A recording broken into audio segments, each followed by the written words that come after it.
Donc moi, Evan Guillemine, je dirige l'Institut français, donc, dont le siège est à Paris, et qui couvre le monde entier dans un grand nombre de secteurs liés à la création contemporaine, le soutien aux artistes et à la mobilité des artistes. Je suis venue en Tunisie pour la raison des états généraux du livre en langue française, et mon deuxième mandat a commencé en juillet.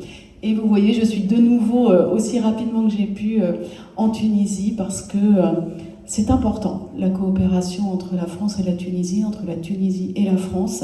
Et c'est une façon pour moi de le montrer, de soutenir les équipes, de soutenir ce que Madame l'ambassadrice, Fabrice Rousseau et tous les collègues qui sont là font au quotidien. C'est aussi important de rencontrer les partenaires.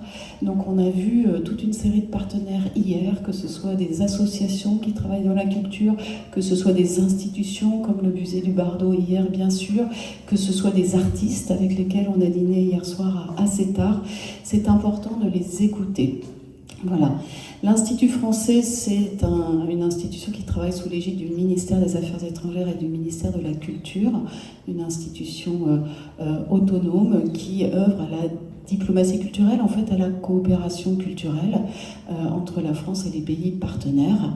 Et ce que je voulais dire aujourd'hui, c'est à quel point nous cherchons à être dans un partenariat équilibré, qui est, je trouve, qui se veut, et nous faisons tous les efforts pour ça, bien sûr, être à l'écoute de nos partenaires.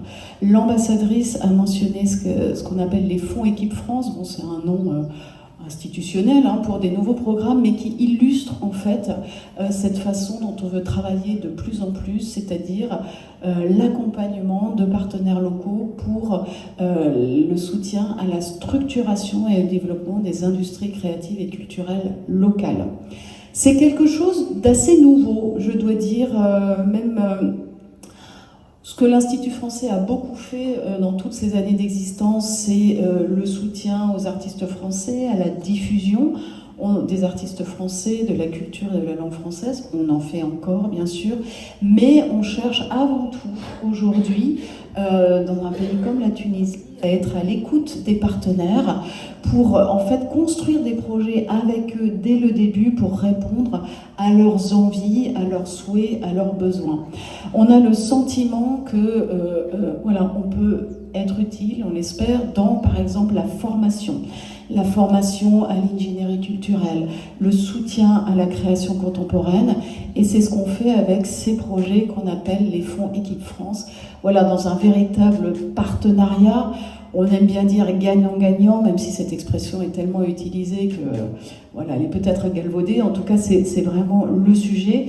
Pour nous, c'est une véritable transformation. C'est un souhait de se transformer aussi de l'intérieur dans la façon dont on travaille. Nous-mêmes, à l'Institut français à Paris, on a créé un pôle évaluation pour évaluer nos programmes, pour vérifier l'impact de nos programmes, pour vérifier aussi l'adéquation de ce qu'on fait avec le souhait, le besoin des partenaires. On a parlé politique, mais notre nouveau Premier ministre s'est exprimé il y a 2 jours sur la télévision française France 2, et il a parlé d'évaluation des politiques publiques. Et je pense que ça, c'est important pour nous aussi. Voilà ce que je voulais dire assez rapidement. Alors, bien sûr, il y a l'exposition Salammbô, et j'ai été très heureuse et honorée d'ailleurs de pouvoir participer à son inauguration. Je pense que c'est un très beau partenariat franco-tunisien, tuniso-français, et c'est un travail entre des équipes tunisiennes et françaises qui est profond. Il s'inscrit dans la durée, c'est une collaboration entre plusieurs musées, je dois dire assez admirable. Et ce qui est intéressant, c'est aussi le lien entre ce patrimoine, ce livre, qui est devenu quasiment un mythe du 19e siècle, et puis finalement tout ce qu'on peut créer autour, et je voudrais souligner la programmation de l'Institut français de Tunisie autour du thème de Salammbô, programmation qui va se poursuivre jusqu'en janvier, avec des activités, avec des propositions dans le domaine de la musique, dans le domaine de l'écriture, dans le domaine de la photo. Voilà, on tire le fil de Salammbô, et on montre aussi comment un livre du 19e siècle, une histoire en plus ancienne, IIIe siècle avant Jésus-Christ, finalement peut toucher aussi eh bien, les jeunes d'aujourd'hui dans des thèmes très très contemporains. Je pense que le sujet aussi, c'est de voir comment on va vers les publics. L'ambassadrice l'a dit, comment on a essayé de se déployer sur le territoire, à Sousse, la création d'Alliance française. Mais voilà, on essaye d'aller à la rencontre des publics vraiment dans une démarche de dialogue et d'ouverture, et aussi d'aller vers les jeunes. On parlait de rap tout à l'heure. Voilà, on pourra parler avec l'équipe de l'Institut français de Tunisie de ce qu'on fait en matière de rap, avec des visées éducatives aussi. Mais voilà, le sujet, c'est comment on touche, comment on parle au public, aux différents publics et au public jeune. Et je pense que c'est tout l'objet de nos réflexions au quotidien. J'espère que j'ai rien oublié. Je me tourne vers mon collègue qui vient de Paris. Je voudrais juste signaler qu'on a aussi proposé à 3 journalistes de Paris de venir avec nous. Voilà, ils sont parmi vous, Julie, Marion, Eric. Et c'était important pour nous aussi, voilà, de montrer ce qui se fait ensemble en Tunisie, mais à Paris. L'ambassadrice l'a dit, on est dans un monde vraiment d'énormes tensions géopolitiques, pour ne pas dire plus. Et nous, à l'Institut français, on considère que c'est tellement important de continuer à parler de culture, de continuer à créer les conditions du dialogue.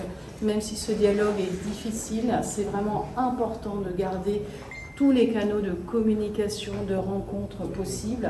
Malheureusement, ça n'empêche pas les conflits, mais en tout cas, ça permet, je l'espère, de continuer à d'abord espérer dans ce monde, je dirais, chercher les solutions aux conflits.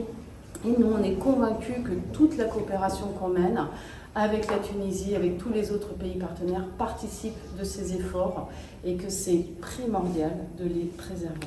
Voilà.